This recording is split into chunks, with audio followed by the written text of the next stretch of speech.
खबरों का खेल, जी हाँ, खबरें ही हैं जो बिगाड़ती हैं शेरों की चाल, खबरें ही करती हैं आपको माला माल। तो ऐसे ही तमाम खबरें लेकर के आए हैं जहाँ पर कुछ एक जगह पे नतीजे हैं, कुछ जगहों पर पिटाई हो रही है, कुछ जगहों पर तेजी है।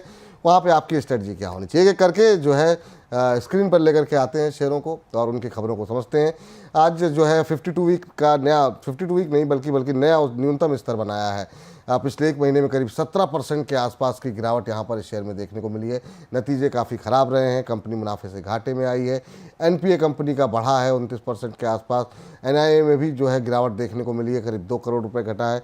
24 रुपए का इसने जो है नया न्यूनतम स्तर बनाया है। उत्कर्ष स्मॉल फाइनेंस ने एक महीने में, करीब पिछले 6 महीने में 48-50% के आसपास का करेक्शन हुआ है। 168 करोड़ रुपए का घाटा कंपनी ने तीसरी तिमाही में दर्ज किया है। 29 करोड़ से बढ़ करके एनपीए अब जो है काफ़ी ज़्यादा बढ़ता हुआ दिखाई दे रहा है। सर, काफ़ी तेज़ी से नीचे आ रहा है Utkarsh small finance bank. Small finance bank जब धीरे धीरे करके आईपीओ बाज़ार में आ रहे थे तो बड़ा उत्साह लग रहा था कि शायद ऐसे छोटे बैंक काफ़ी अच्छा प्रदर्शन करेंगे, लेकिन थोड़ी सी आरबीआई की सख्ती, थोड़ी सी कुछ एक टिप्पणियाँ, जो कुछ भी रहा, पर ये इसने इस पूरे सेगमेंट ने बहुत निराश किया। अभी ये 25 के आसपास चल रहा है, आज 10% के आसपास की गिरावट है। आपकी टिप्पणी क्या होगी सर उत्कर्ष स्मॉल फाइनेंस बैंक को लेकर के? देखिए, इसको लेकर के तो सिंपल है, फंडामेंटल बहुत पुअर है, कंपनी बहुत अच्छा परफॉर्म नहीं कर रही। आंख बंद करके यहाँ पर एग्जिट कर लीजिए। अब आप कहेंगे एग्जिट कर ले, लॉस बुक कर ले, बहुत बड़ा लॉस हो रहा है। यहीं पर एक कंपनी है साउथ इंडियन बैंक, जो इससे थोड़े सस्ते पे मिल रही, 22-23 रुपए पे मिलेगी। वो 28-30 रुपए वापस आ सकती है, लेकिन उत्कर्ष के हालात थोड़े और पुअर हैं। तो मुझे लगता है कि यहाँ पर एक ही स्ट्रैटेजी है, एग्जिट एग्जिट एग्जिट। और दूसरी स्ट्रैटेजी है ऐड ओनली, यहां पर साउथ इंडियन बैंक।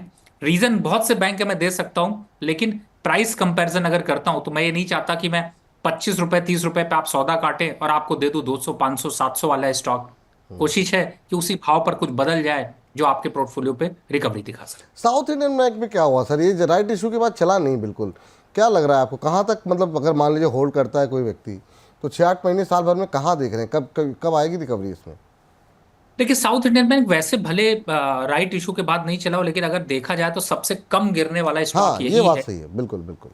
तो मैंने बताया ना कि मार्केट पे आउट परफॉर्म करना ज्यादा जरूरी है विपुल जी, तो आउट परफॉर्म कर रहा है। और इस समय इसकी टोटल मैक्सिमम गिरावट जो आपको दिखी है वो सिर्फ दिखी है 9-10% या ज्यादा से ज्यादा 12% की। आज के इस दिन देखते तो भी 6% से ज्यादा नहीं है। तो मुझे लगता है मैक्सिमम लो जो है वो यही है पिछला। अगर आप चार्ट देखेंगे तो 22 रुपए 21 रुपए पाएंगे। हाई भी 27-28 रुपए ही मिलता है। तो चाल बदलने के लिए इतना सफिशियंट। ठीक है सर, ये बात रही जो है उत्कर्ष बैंक की साउथ इंडियन बैंक को लेकर के। अगली कंपनी जरा स्क्रीन पर लेकर के आइए और देखते हैं वहाँ पर क्या किस तरह की खबरें निकल करके आ रही हैं और वहाँ पे क्या स्ट्रेटजी होनी चाहिए। जेन टेक्नोलॉजी, ये भी जो है कंपनी के जो नतीजे आए हैं उसके, वो उन नतीजों के बाद जो है शेयर के अंदर जो है वो दबाव देखने को मिल रहा है। और लगातार सुबह से हम देख रहे हैं कि यहाँ पर गिरावट जो है वो बनी हुई है जेन टेक्नोलॉजी को लेकर के। आज 20% के आसपास का लोअर सर्किट देखने को मिल रहा है। इसमें मुझे लगता है कि थोड़ी सी लिखने में गलती हो गई। ज़रा एक बार स्क्रीन पर दिखा दीजिए जेन टेक्नोलॉजी का फिर से। वहाँ पर जो है कंपनी की आय और मुनाफा घटा है, वो गिर कर की जगह शायद बढ़ कर के हो गया है। लेकिन शेयर पे आपको बता दें कंपनी के मार्जिन बुरी तरह घटे हैं, 47% से घट करके 36% पे आ गए हैं। कंपनी के पास 816 करोड़ रुपए के आसपास की ऑर्डर बुक है। उम्मीद से ख़राब नतीजे हैं जिसकी वजह से 20% के आसपास की का लोअर सर्किट जो है देखने को मिला है। सर, इस बीच अब क्या करना चाहिए? नहीं, हालांकि मुनाफा बढ़ा है कंपनी का। आपकी टिप्पणी क्या होगी सर? जेन टेक्नोलॉजी को आज बुरी तरीके से कंपनी के शेयर में जो है वो गिरावट देखने को मिल रही है। सिक्वेंशियल बेसिस पे कंपनी का मुनाफा घटा है, वाई बेसिस पे पिछले साल के मुकाबले देखें तो जो है यहाँ पर मुनाफा बढ़ता हुआ दिखाई दिया है। आप कैसे देख रहे हैं जेन टेक के नतीजों को? अब बिल्कुल आपने सही कहा। देखिए, इस समय प्रॉफिटेबिलिटी को अगर देखते हैं तो ओवरऑल बाकी बिजनेस स्ट्रक्चर पे काफी डैमेज देखने को मिला और इसी वजह से स्टॉक यहाँ पर धराशायी हुआ है। अब ऐसे में अगर किसी ने खरीद रखा है तो उसके लिए दो ऑप्शन हैं। देखिए, पहला, एवरेज मत करिएगा। दूसरा, करंट लेवल पर खरीदारी नहीं करनी है। अगर डिप पे जाते हैं तो 850 का डिप दिख सकता है, तो आप रोज के रोज यहां पर नजर रखिए। और फिलहाल अभी यहाँ पर बाइंग से तो बिल्कुल अवॉइड रखिए। ये मत सोचिए 20% गिर गया तो मैं खरीद लूँ, बढ़ जाएगा। नंबर्स देखते हुए 850 के आंकड़े आ सकते हैं, तो फिलहाल दूर रहने की सलाह है। दूर रहने की सलाह है यहाँ पर। चलिए अगली कंपनी लेकर के आते हैं, वो है फार्मा क्षेत्र से जुड़ी हुई जीएसके फार्मा। जीएसके फार्मा के भी नतीजे आए हैं, क्या शानदार नतीजे आए हैं।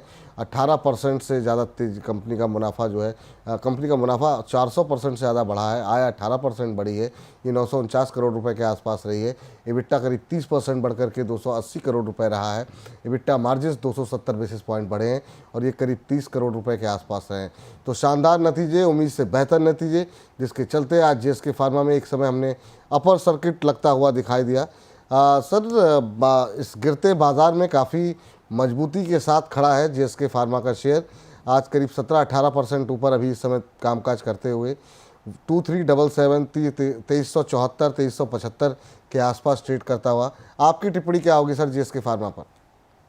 बिल्कुल, देखिए नंबर्स अगर अच्छे हैं और चूंकि जिस हिसाब से यहाँ पर आय बढ़कर आई है, एबिटा भी बढ़ा हुआ है, तो थोड़ा सा यहाँ पर एक अट्रैक्शन जरूर जनरेट हो रहा है। मुझे लगता है कि अगर आप शॉर्ट टर्म इन्वेस्टर हैं तो जो ये बढ़त है पीछे होल्ड कर रखा है, तो यहाँ पर प्रॉफिट बुक करना चाहिए। और अगर लंबा रखना चाहते हैं तो भी ये स्टॉक अच्छा है। तो यहाँ से खरीदारी फ्रेश अभी नहीं दे रहा, क्योंकि स्टॉक बहुत अग्रेशन में है। थोड़ा सा सेटल डाउन हो जाएगा तो ज़्यादा अच्छा होगा, लेकिन हाँ, होल्ड करने की सलाह है। होल्ड करने की सलाह है यहाँ पर। चलिए इस बीच बात कर लेते हैं जरा बीएचईएल को लेकर के। बीएचईएल के आपको बता दें कि नतीजे आए हैं, और ना फिर का बीएचईएल पे खबर आई है कि ऑर्डर मिला है एक बड़ा 6700 करोड़ रुपए का बड़ा ऑर्डर यहाँ पर मिला है। तेलंगाना में करीब 800 मेगावाट का थर्मल पावर यूनिट लगाने के लिए जो है ये ऑर्डर मिला हुआ है, और सिंगरेनी की तरफ से जो है कंपनी को ये ऑर्डर मिलता हुआ दिखाई दिया है। तो बड़े ऑर्डर के बाद जो है बीएचईएल के शेयर में हालांकि बहुत ज़्यादा मोमेंटम देखने को नहीं मिला, और सुस्ती का माहौल ही बीएचईएल में बना हुआ है। करीब 0.25% के आसपास की गिरावट देखने को मिल रही है। बीएचईएल सर 191 192 के आसपास कैसा लग रहा है आपको? क्या अभी यहाँ पर कोई संभावनाएं हैं सकारात्मक तेजी की? देखिए लॉन्ग टर्म के हिसाब से तो ये स्टॉक अच्छा है, और 180 और 192 पे भी अट्रैक्शन दे रहा है। तो 10% के हिसाब से अगर थोड़ी सी फ्रेश खरीदारी करनी है तो यहाँ पर लिया जा सकता है। 218 220 के लेवल्स बहुत जल्द आते हुए नजर आएंगे। जी, चलिए हुए चलते हैं आगे जो है अगले खबर की ओर, और ये है आरवीएनएल को लेकर के। जैसा हमने कहा था कि आज आरवीएनएल के नतीजे आए हुए हैं कल वीकेंड पे। आय में 2.6% की गिरावट रही है, 4567 करोड़ के आसपास। इबिट्टा जो है वो 3.9% गिर कर 239.4 करोड़ रुपए रहा है। आरवीएनएल में अगर हम बात करें इबिट्टा मार्जिन्स की, उसमें भी दबाव देखने को मिला है। मुनाफा 13.1% गिरा है।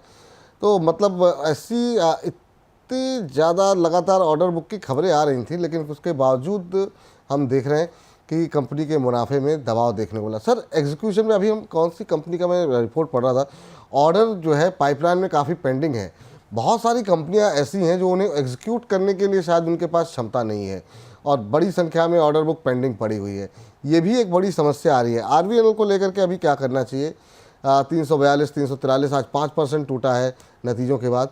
क्या करें रिजल्ट्स को ध्यान में रखते हुए? देखिए अभी फिलहाल आरवीएनएल अगर देखें तो इसका अट्रैक्शन थोड़ा और अभी गिरेगा, और मुझे ऐसा लगता है कि लेवल्स की बात की जाए तो लोअर लेवल्स थोड़े और दिख सकते हैं, और जहां तक लेवल्स पे देखें तो 8-10% की गिरावट और हो सकती है। मेरे हिसाब से थोड़े दिन और यहाँ पर रुकना चाहिए, जो प्राइसेस है उसको सेटल डाउन होना चाहिए। लॉन्ग टर्म इन्वेस्टर के हिसाब से बात करें तो 320 और 310 के आसपास फ्रेश खरीदारी बनती है। लेकिन अभी 10-20 रुपए अगर गिर जाते हैं, 20 रुपए गिर जाते हैं, तो इसके लिए ये नहीं कहूंगा कि आप लॉन्ग टर्म गोल से एग्जिट कर जाइए। थोड़ा वेट कर लीजिए, ज्यादा अच्छा होगा। होल्ड करके रखें, फ्रेश नहीं खरीदना है। फ्रेश नहीं खरीदना है, ये सलाह आप लोगों के लिए फ़िलहाल के लिए जो है निकल करके आती हुई। चलिए इस बीच चलते हैं अगले जो है स्क्रीन पर लेकर के आते हैं अगली खबर। शायद खबरें शायद समाप्त हो गई हैं, तो चलिए इसी के साथ खबरों के खेल को करते हैं समाप्त।